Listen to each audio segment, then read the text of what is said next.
আমি সুমি, আর আমার সাথে রয়েছে প্রত্যয়। আজ আপনারা শুনবেন অঙ্কিতা ঘোষের লেখা আর হিম করা গ্রাম বাংলার ভূতের গল্প, ঝড় বৃষ্টির নদী। লতা ও কদমের এর ভূমিকায় বর্ণালী, রমাকান্ত ও গল্প পাঠে প্রত্যয়, বিপুলের চরিত্রে সৌরভ, ধনী সাহা আর মাঝির চরিত্রে আমি সুমিতেন্দ্র। দেরি না করে শুরু করছি আজকের পর্ব। গল্পটা ভালো লাগলে অবশ্যই ভিডিওটাকে লাইক, শেয়ার আর হাইপ করতে ভুলবেন না। বৈশাখ মাসের শুভলগ্নে বিবাহ হল বিপুল ও লতার। দ্বিতীয়বারের বিবাহের জন্যই বিপুলের দর কিঞ্চিত কমেছে, তবে যা মিলেছে রমাকান্ত সেই নিয়েই ভীষণ খুশি। রমাকান্ত দত্ত হলেন বিপুলের বাবা। বিবাহের পরদিন সন্ধ্যাবেলায় রমাকান্ত সদ্য বিবাহিতা জুটিকে নিয়ে রওনা দেওয়ার সময় লতাকে বললেন, বৌমা, নৌকায় চেপে শ্বশুরবাড়ি যেতে হবে, তাই গায়ের গয়নাগুলো খুলে তোমার স্বামী বা আমার হাতে দিয়ে দাও। বাড়িতে ঢোকার আগে বরং আমার পরে নিও। আজকাল মানুষজনকে বিশ্বাস করা যায় না, গায়ে একটু গয়না দেখলে যে কোনো রকমের বিপদ আসতে পারে, তার ওপর পৌঁছতে পৌঁছতে রাত হয়ে যাবে। তুমি গয়নাগুলো খুলে ফেলো মা। লতা শ্বশুরের কথা মতো বাড়ি থেকে বেরোনোর আগে নিজের গায়ের গয়নাগুলো খুলে বিপুলের হাতে দিয়ে দিল। লতার বাপের বাড়ি বকুলতলায়। বকুলতলা থেকে ওর শ্বশুরবাড়ি যেতে হলে তেলাইওয়ালের বিরাট চওড়া নদী পার করে যেতে হয়। রমাকান্ত সেখানে যাওয়ার জন্যই প্রথমে একটা নৌকার ব্যবস্থা করেছিলেন। সময় মতো সেই নৌকায় ওদের নিয়ে রওনা দিল। নৌকা যখন মাঝ নদীতে, তখনই হঠাৎ পূব আকাশে লাল মেঘ চমতে দেখা গেল। আকাশের বুক চিরে শব্দহীন বৈদ্যুতিক রেখা মেঘের মধ্যে হতে দেখা দিল। চারিদিকে বয়ে গেল ঠান্ডা জলীয় বাতাস। প্রথমে শুরু হলো ঝিরিঝিরি বৃষ্টি, তারপর ক্রমেই বৃষ্টির দাপট বৃদ্ধি পেল। আকাশ সকাল থেকে পরিষ্কার ছিল, তাই প্রাকৃতিক দুর্যোগের আশঙ্কা কেউই করেনি। মাঝি রমাকান্তর উদ্দেশ্যে বলল, বাবু, গতি তো ভালো ঢেকছেনি, বিয়াড়া রকমের ঝড় বৃষ্টির আভাস পাচ্ছি বাবু। তেলাইওয়ালের নদী এমনিতে শান্ত, কিন্তু ঝড় বৃষ্টির পরিমাণ চূড়ান্ত হলে এই নদী উত্তাল রূপ ধারণ করে। এই নদীতে অনেক সময় ঝড়ের মধ্যে নৌকোডুবি হয়েছে। এইসব ভেবেই রমাকান্ত ব্যস্ত হয়ে মাঝির দিকে তাকিয়ে খিখিয়ে বলে উঠলেন, এই বজ্জাত মাঝি, ঠিকঠাক নৌকা চালাতেও পারিসনি? আরামজাদা, এতক্ষণে তো আমাদের বাড়ি পৌঁছে যাওয়ার কথা। নৌকা চালাচ্ছিস না গরুর গাড়ি? ওই রকমভাবে কি চালানো যায় বাবু? এ তো আর শক্ত মাটি নাই, আর না এখানে একটা চাকা লাগানো মোটর। এমন সময় প্রচণ্ড ঝড় উঠল। মাঝি দাঁড় ধরে নৌকা নিয়ন্ত্রণে রাখার চেষ্টা করল, কিন্তু কিছুতেই নৌকো সামলে রাখা গেল না। রমাকান্ত চিৎকার করে মাঝির উদ্দেশ্যে বললেন, আরে আরে কি হলোটা কি? নৌকায় তো টাল খাচ্ছে কেন? নৌকোর মধ্যে থাকা বিপুল ও লতা ও ব্যস্ত হয়ে উঠল। মাঝি বলল, বুঝতে পারছি না বাবু, এর থেকেও তো অনেক বেয়াড়া ঝড়ে আমার নৌকা সামলাতে অসুবিধা হয় নাই, কিন্তু আজ কিছুতেই যেন পারছি না। হঠাৎ উথাল পাথাল জলস্রোতে নৌকো ভীষণ টাল খেয়ে গেল। মাঝে গতিকমন্দ দেখে লাফ দিল জলে। রমাকান্ত বিপুলকে বললেন, ওরে হতভাগা মাঝি, আমাদের ফেলে পালিয়ে গেল। খোকা, তাড়াতাড়ি নামতে কার কাছেই আছে, সাথে সাথে চলে যাব। ঝড় মারলে যে হাবুডুবু খেতে খেতে কোন টুলে গিয়ে পড়ব তার ঠিক নেই। লাম। লতা বিপুলের হাত ধরে কিছু একটা বলতে গেল, কিন্তু তার আগেই বিপুল জলে ঝাঁপ দিল। তারপর চিৎকার করে লতাকে বলল, জলে ঝাঁপ দাও লতা। লতা উচ্চস্বরে কিছু যেন বলল, কিন্তু জলের তীব্র গতিবেগ, হাওয়ার শব্দ ও হুলুস্থুলু পরিবেশের জন্য ওর কথা কেউ শুনতে পেল না। রীতিমতো হাবুডুবু খেতে খেতে ওরা এগিয়ে চলল পাড়ের দিকে। অন্যদিকে নৌকো আস্তে আস্তে জলে ডুবে যাচ্ছে। পাড়ে প্রথমেই এলেন রমাকান্ত। তারপর তিনি একে একে বিপুল ও লতাকে হাত বাড়িয়ে টেনে তুলে নিলেন। মাঝি যে ওদের আগেই জলে ঝাঁপ দিয়েছিল, সে যে কোথায় উধাও হয়ে গেল কে জানে। লোকটার চিহ্নমাত্র খুঁজে পাওয়া গেল না। রমাকান্ত বললেন, বেশ হয়েছে, যাত্রীকে বিপদে ফেলে পালানো বেশ হয়েছে, ভগবান উপযুক্ত শাস্তি দিয়েছে। আরে খোকা, বৌমার গয়নার থলিটা ঠিক আছে তো? সর্বনাশ! বিপুল কোমরে হাত দিয়ে দেখল তার কোমরে বাঁধা গয়নার ঝুলিটা নেই। ব্যাপারটা যেন হৈ হৈ করে উঠলেন রমাকান্ত। তিনি বললেন, করেছিস কি খোকা? খাঁটি সোনার গয়না ছিল ওগুলো, অনেক দাম তো সোনাগুলোর, আর তুই সেই গয়নাগুলো হারিয়ে ফেললি? তোর কোনো আক্কেল নেই হে? হে ভগবান, আমি যে তোকে কেন গয়নাগুলো সামলাতে দিয়েছিলাম? হায় হায় হায়! বিপুল ধপাস করে মাটিতে বসে ফুপিয়ে ফুপিয়ে কেঁদে উঠল। লতা বিপুলের সামনে বসে বলল, এত ভেঙে পড়ো না, গয়না গেছে যাক, আমরা যে প্রাণে বেঁচেছি এই অনেক। রমাকান্ত ছেলের দিকে তাকিয়ে বিরক্ত হয়ে বললেন, এই, আর মেয়ে মানুষের মতো ন্যাকা কান্না কাঁদতে হবে না, আমারই ভুল, গয়নাগুলো আমার কাছেই রাখা উচিত। এখন চল, কাছে একটা চাউনি আছে, সেখানে গিয়ে দাঁড়াই, বৃষ্টি কমলে বাঁশবাগানে ঠুকব। বিপুল চোখ মুছে ভুঁচকে বলল, বাঁশবাগান কেন বাবা? পাশের রাস্তা ধরে গেলে তো। রমাকান্তর মনে মনে ভীষণ রাগ হলো, তবুও নিজেকে সামলে নিয়ে বললেন, আমাদের গ্রামে পৌঁছাতে গেলে বাঁশবাগান পার করেই পৌঁছাতে হয়, তুই জানিস না নাকি? দিন দিন মেয়ে মানুষের মতো এত ন্যাকামি করিস কেন বলছি। বিপুল বাবার ইঙ্গিত বুঝে উঠে দাঁড়ালো। তারপর বাবার পিছন পিছন লতাকে নিয়ে চাউনির দিকে এগিয়ে গেল। লতা বিপুলকে জিজ্ঞাসা করল, আমরা বাঁশবাগান দিয়ে যাব কেন গো? তোমাদের বাড়িতে যাওয়ার কি অন্য কোনো পথ নেই? বিপুল বোকাশোকা মানুষ, তাই রমাকান্তই এই প্রশ্নের উত্তর দিল, না, ওই একটাই পথ আছে। কেন বৌমা? লতা কিন্তু করে বলল, ঠাম্মি বলতো রাতবিরেতে বাঁশবাগান পেরোতে নেই, রাতের দিকে নাকি বাঁশবাগানে। না না, এখানে কোনো ভূতের উপদ্রব নেই। লতা আর কোনো প্রতিবাদ করল না। তিনজনে মিলে ওরা বাঁধানো ঢিপির ওপর চাউনির নিচে দাঁড়িয়ে রইল। ঝমঝম করে পড়া বৃষ্টির তোড় যেন কমতে চাইছে, তার ওপর অনবরত পড়ে চলেছে বাজ। প্রায় ঘণ্টাখানেকের পর প্রকৃতি কিছুটা শান্ত হলো। বৃষ্টি পড়ছে, তবে ঝিরিঝিরি করে। রমাকান্ত বললেন, এখনই বেরিয়ে পড়ি, আবার কখন না কখন বৃষ্টি নামবে। চল বৌমা। এই খোকা, চল চল, তাড়াতাড়ি উঠ। বৃষ্টির মধ্যেই রমাকান্তর সঙ্গেই বাকি দুজন প্রবেশ করল বাঁশবাগানে। সেখানে যাওয়া মাত্রই লতা বিপুলের হাতটা চেপে ধরল। বিপুল হেসে বলল, কি হলো, ভয় করছে? লতা বিপুলের কাগ হেসে হেসে বলল, একটু একটু। বৌমা, ভয়ের কোনো কারণ নেই, আমরা আছি তো।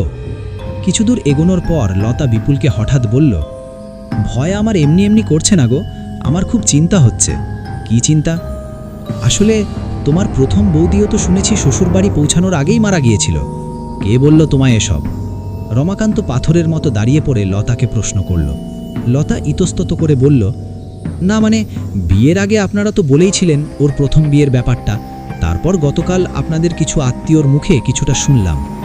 রমাকান্ত মনে মনে নিজের আত্মীয়দের ধিক্কার দিলেন। এদের খেদে কেবল একটাই কাজ, কার হাড়িতে কি খবর আছে সেটা অন্য হাড়িতে অম্লান বদনে অর্পণ করা। বিপুল পরিস্থিতি সামাল দেওয়ার জন্য বলল, আগের বছর ঠিক এ সময় আমার সঙ্গে বিয়ে হয়েছিল আমার প্রথম স্ত্রীর।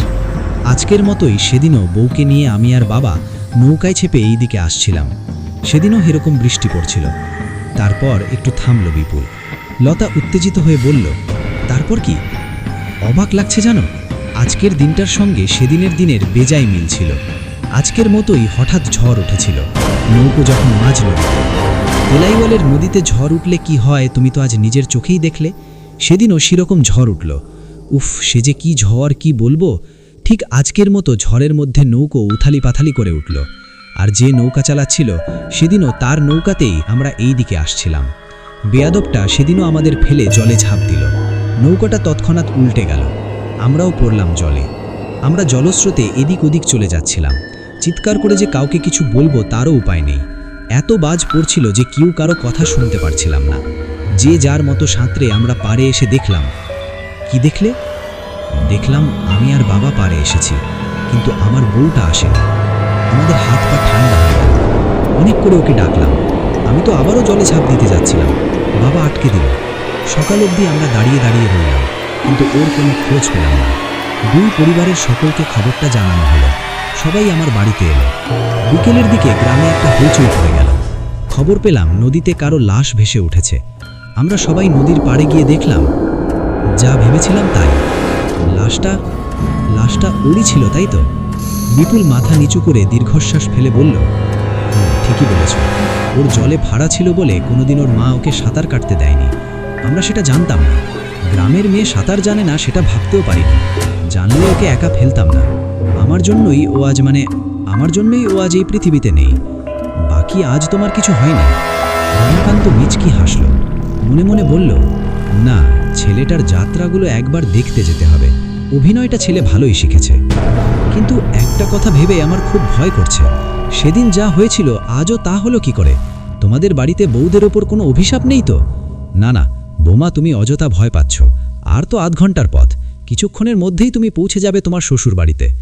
তবুও বাবামশাই, আমার কিন্তু খুব ভয় করছে। পরিবেশটা কেমন যেন মনে হচ্ছে কিছু একটা খারাপ হতে চলেছে। রমাকান্ত হঠাৎ মাঝপথে দাঁড়িয়ে পড়লেন। বৃষ্টি আবারও বেড়েছে। ঘন ঘন বাজ পড়ছে আর বিদ্যুৎ চমকাচ্ছে। আশেপাশে এমনিতেও কোনো লোকজন এই সময় থাকে না, আর আজ যা বৃষ্টি, এতে আরোই কোনো লোকজন এখানে আসবে না। লতা জিজ্ঞাসা করল, কি হলো বাবামশাই, থেমে গেলেন যে? রমাকান্তর নিপাট ভদ্রমুখটার একটা পৈশাচিক পরিবর্তন ঘটল। অন্ধকারে রাতে তার মুখ স্পষ্ট দেখা না গেলেও লতা কিছুটা অনুমান করেই বিপুলের হাতটা চেপে ধরল, কিন্তু বিপুল লতার হাতটা ছাড়িয়ে নিল। রমাকান্ত অদ্ভুতভাবে হেসে বলল, বৌমা, তোমার গয়নাগুলো যে জলে পড়ে গেল, এবার কি হবে? লতা ভয়ে ভয়ে বলল, কি হবে বাবা মশাই, কেউ তো ইচ্ছে করে করেনি, মানুষের প্রাণ আগে না গয়না? সেই কিন্তু বাড়ির বউ গয়না না পরে শ্বশুর ঘরে উঠলে যে মান খোয়া যাবে, তোমার লোকে বলবে কোনো ভিখিরি বাড়ির মেয়েকে তুলে এনেছি। না না, তা হবে না কিছুতে। তাহলে কি হবে বাবা মশাই? আরও গয়না লাগবে যে তোমার, বাবাকে বলতে হবে তবে তো। সেই কথা, 30 বড়ি গয়না দিতে বলেছিলাম, তোমার বাবা 8 কি 10 বড়ি দিয়েছে, তাও তো আবার হারিয়ে গেল। খালি হাতে তো আমি তোমায় ঘরে তুলব না মা। লতা কেঁদে ফেলল, কোনো রকমে বলল, বাবা নিজের সবটা দিয়ে আমার বিয়ে দিয়েছে, সেজন্য বাবার অনেক দেনাও হয়েছে। খাট, আলমারি, টাকা সবই তো পাঠানো হয়েছিল। বলুন, এই গয়নাগুলো তো আপনাদের কথা মতো আপনাদের হাতে দিয়েছিলাম, এখন আবার গয়না কোথা থেকে জোগাড় করবে বলুন তো?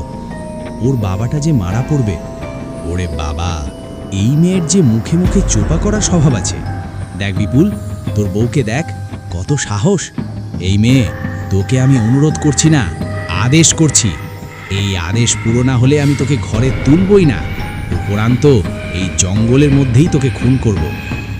লতার শরীর কেঁপে উঠল। রমাকান্ত বলে চললেন, তুই যদি আমায় কথা দিস যে পরাগমনে গিয়ে বাপের থেকে আরও 10 ভরি সোনা আনতে পারবি, তবেই তোকে জ্যান্ত ছাড়ব আর ঘরে তুলব, না হলে এখানেই। রমাকান্ত আর বিপুল দুজনেই গলা ফাটিয়ে হেসে উঠল। লতা হাত জোড় করে মাটিতে বসে বলল, এরকম করবেন না, আমার বাবা আর কোনোভাবেই গলা দিতে পারবেন না। আমি একটা গরিব চাষের মেয়ে, আমার বাবার অত ক্ষমতা নেই। না না, এই কাজ আমি করতে পারবো না, আমি পারবো না। কি বললি, পারবে না? বেশ, তাহলে মর। না না বাবা, আমাকে ছেড়ে দিন, কদমের মতো আমাকে শেষ করবেন না দয়া করে। থমকে দাঁড়িয়ে পড়লেন রমাকান্ত। বিপুল হতবাক। লতার পরিবারকে বিপুলের প্রথম বউয়ের কথা জানানো হলেও তার নাম ও তার গ্রামের নাম কোনোদিনও লতার বাড়িতে জানানো হয়নি। এমনকি এই বিষয়ে আত্মীয়রাও কেউ কিছু জানে না, কারণ কদমের সঙ্গে বিপুলের বিয়ের সময় কোনো আত্মীয় সেই বিয়েতে উপস্থিত হয়নি। কদমের বাপ খুব গরিব ছিল, তাই অধিক আত্মীয় স্বজনকে বরযাত্রী করে নিয়ে গিয়ে পাছে সমালোচনার সম্মুখীন হতে হয়, এই ভয়তে রমাকান্ত নিজে একাই ছেলের বিয়ে দিতে নিয়ে গিয়েছিলেন। তাহলে লতা কি করে জানলো সেই কথা? বিপুল কম্পিত স্বরে প্রশ্ন করল, কদমকে তুমি চেনো? বিদ্যুতের চমকে দেখা গেল লতার চোখ মুখের যেন অদ্ভুত পরিবর্তন হচ্ছে। একটু আগে অসহায় অবস্থায় জোরে জোরে কাঁদছিল লতা, কিন্তু এখন সেই কান্না একটা অদ্ভুত হাড়হীন করা হাসির রূপ ধারণ করেছে। আশেপাশে একটা সরসর শব্দ কানে এলো ওদের। শব্দটা আসছে দূরের বাঁশঝাড়গুলো থেকে। কেউ যেন প্রবল বেগের তীব্র গতিতে ওদের দিকে ধেয়ে আসছে। বিপুল বাবার কাছে ঘেঁষে দাঁড়ালো। এমন সময় বাঁশঝাড় থেকে কেউ যেন তলা পাকানো কাপড়ের মতো তার দিকে ছুঁড়ে দিল একজন মানুষের নিথর দেহ। সেই লাশ এক প্রকার উড়ে এসে পড়ল ওদের ঘাড়ের ওপর। বাপ ও ছেলে ছিটকে মাটি পড়ল। লতা হাসতে হাসতে উঠে দাঁড়াল। ক্রমাগত বিদ্যুতের ঝলকে বাপ ও ছেলে লাশটির মুখ দেখে চমকে উঠল। এ তো সেই মাঝি যে একটু আগে ঝড় বেগতিক দেখে জলে ঝাঁপ দিয়েছিল। লতা হাসতে হাসতে বলল, এই তো সেই মাঝি যে সেই রাতে তোদের সাথ দিয়েছিল। চোখের সামনে কদমকে খুন হতে দেখেও কিচ্ছু করল না, বিনিময়ে তাদের থেকে টাকা নিয়ে মুখ মুছে সকলকে মিথ্যে কথা বলল। কথাটা শুনেই বাপ ও ছেলে তাকালো লতার দিকে। কোথায় লতা? এই যে কদম, বিপুলের প্রথম স্ত্রী। বিপুল ঠক ঠক করে কাঁপতে কাঁপতে বলল, কদম তুমি তুমি হ্যাঁ, আমি মারা গেছি।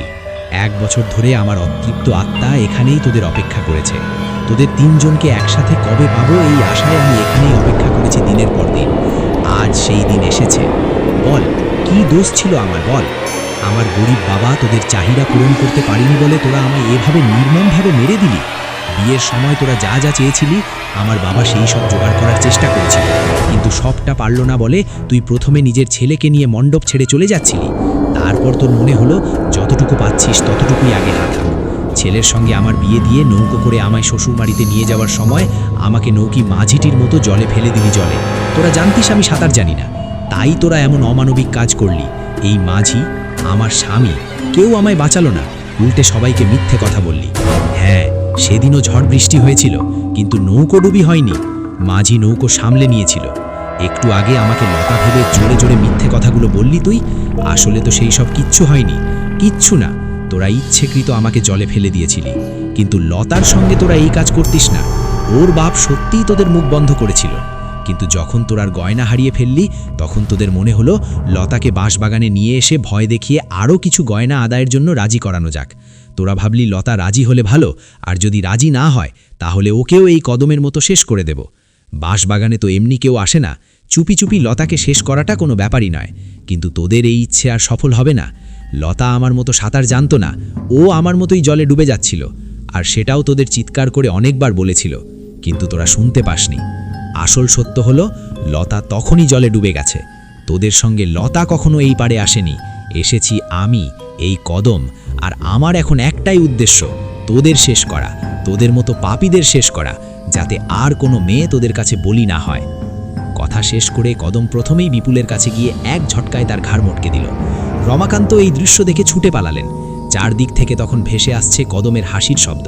সে বলছে, আমি যে এখন হাওয়া হয়ে গেছি বাবা মশাই, হাওয়া থেকে দৌড়ে কোথায় পালাবেন? যেখানে পালাবেন আমিও আপনার পিছু পিছু সেখানেই যাব। ছেড়ে দেয় শয়তানি, ছেড়ে দেয়, ছেড়ে দেয়। রমাকান্ত একটা পাথরে হোঁচট খেয়ে মুখ থুবড়ে পড়লেন। সম্ভবত পাটা তার মট করে ভেঙে গেল। প্রবল যন্ত্রণায় তিনি চিৎকার করে উঠলেন। তিনি দেখলেন বাঁশগাছের ভিতর দিয়ে একটা কালো মূর্তি তাকে উকি মেরে দেখল। তারপর আস্তে আস্তে সেই লিকলিকে মূর্তিটা হাওয়ায় ভেসে এগিয়ে এলো তার দিকে। রমাকান্ত চোখে ঝাপসা দেখলেন, অনুভব করলেন সেই মূর্তি তার দিকে ঝুঁকে দেখল। তারপর সে লম্বা লম্বা নখ সমেত হাতটা রমাকান্তের গলায় রেখে চেপে ধরল। রমাকান্ত ছটফট করে উঠলেন। গলা দিয়ে গোঙানের শব্দ ভেসে এলো তার। চোখগুলো ঠিকরে কটরের বাইরে বেরিয়ে এলো। বাঁশবনের আনাচে কানাচে কদমের অন্তিম জয়ের হাসি ভেসে উঠল। তারপর সব শেষ। পরদিন সকালবেলায় বকুলতলা ঘাটে লতার দেহ পাওয়া গেল। এই ঘাট থেকেই সে শ্বশুরবাড়ির জন্য রওনা দিয়েছিল, আর এই ঘাটেই ফিরে এলো তার অক্ষত দেহ। হ্যাঁ, সে মরেনি, কেবল জ্ঞান হারিয়েছে। তার পাশেই পাওয়া গেল সেই বয়নার থলি, যা সে বিশ্বাস করে নিজের স্বামীর হাতে দিয়েছিল।